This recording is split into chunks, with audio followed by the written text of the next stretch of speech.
Do you have a microphone that you can stay with here? Plays 16 was positive.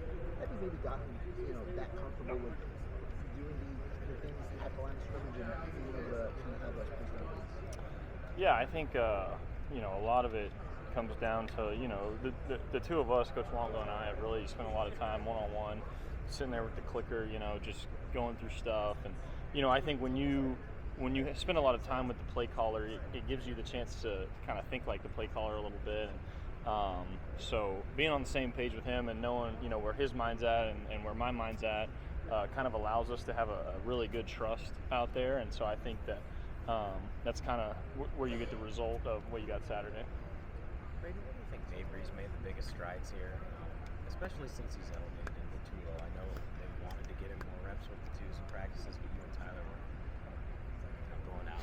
Yeah, no, I think I think he's just done a good job of handling the pressure that's put on him as the backup. Obviously he's not in the starting role, but he's under a lot bigger mic script than he was before, and I think that he's handled that really well. And I think that you when you're that young and you haven't been in that fire before, I think that it's a fight or flight moment a little bit. Like, how are you going to handle it? And he's done a good job of just elevating his game and elevating his urgency and elevating his intensity. And I think that it's allowed him to get better at a fast rate, and so been happy for him. After that performance last week, kind of just how much confidence does this offense have going forward, and kind of how much does that do for you to see that kind of a breakout game for this whole offense? Yeah, I think we kind of talked a little bit about it after the USC game. Just when you see yourself do those things and you feel yourself, do those things and have some success, I think it does a lot for you. It's one thing to talk about it and draw it up, and it's another thing to actually go and do it. The only thing with USC is we only did it for 30 minutes.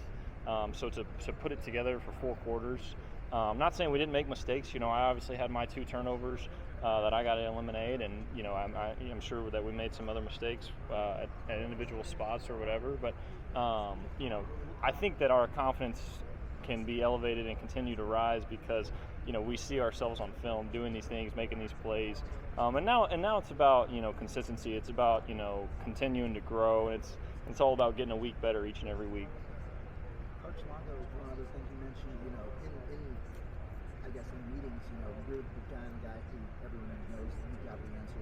Everyone tries to kind of beat you to the answer.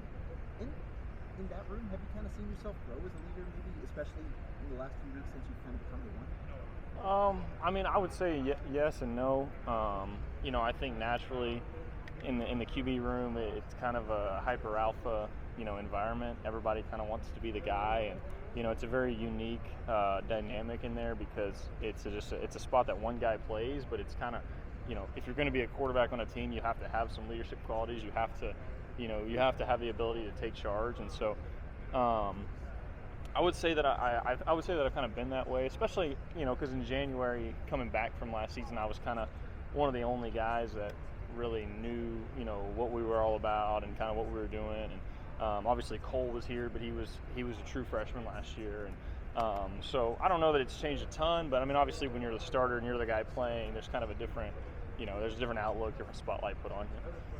Rutgers has been a little bit of a surprise this year in the Big Ten. Can you just talk about your preparation as you go on the road again this week?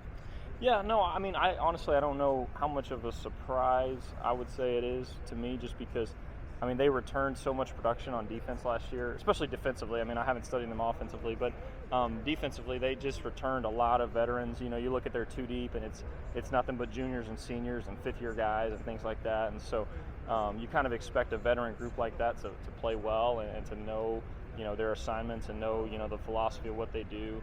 They're an impressive group. They look like they pride themselves on physicality and playing hard and being in the right places. And so it's going to take a great week. We had a great practice today. It's going to take 2 more moving forward, and we got to dial it in, but we just have to continue to get a week better. That's our primary focus.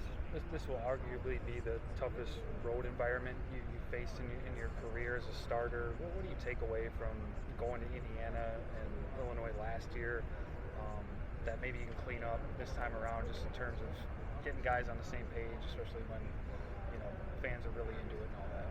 Yeah, no, I mean, I think environments certainly play a factor, but when you're out there playing, it's so much about just play-to-play execution, and so I think what I learned from last year playing on the road was just that's got to be it's got to be my main focus is just play after play, drive after drive, quarter after quarter, and putting together a really productive 60 minutes. I think playing at the Coliseum a couple weeks ago, I mean, that was a awesome environment, a historic place. I think that everybody on our team could have taken it all in and got a little bit starstruck or whatever, but I thought we handled that one really well, and I've got a lot of confidence that we'll handle this environment well too. Is there anything you like about playing on the road?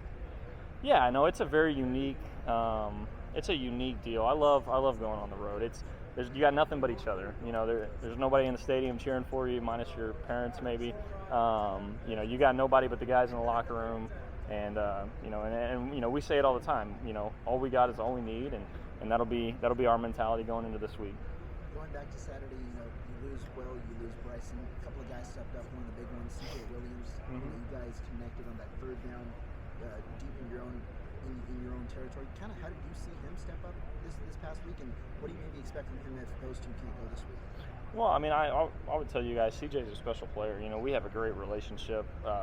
We took our official visit together here. We came in together same time. We spent a lot of time together over the last 2 years. Being in the same group and all that. And, I've thrown that guy thousands of balls, and so to me, it's not a surprise. But I'm really happy for a guy like CJ that's worked as hard as he had. I mean, he's put more time in than most people here, and he deserves everything that's coming for him. Braedyn, one of the things also we saw, running backs kind of catching passes out of the backfield. You had the really nice one to Darion, I think we've seen another one to Cade. Do you think that some of those downfield routes you're seeing a little bit more, and how can they kind of help in the passing game? Well, they're huge weapons for us. It's kind of something that adds another dimension to the offense. It gives the defense something to worry about. These guys aren't just running checkdowns and flat routes all the time. They can be downfield threats, and they can really be tough matchups because you're not going to put a corner on a back. You're a lot of times you're dealing with a bigger guy trying to cover him, a guy that doesn't move as well laterally. So it can be a huge advantage for us, and we can definitely use those guys to create mismatches, and it's definitely something we got to continue to do.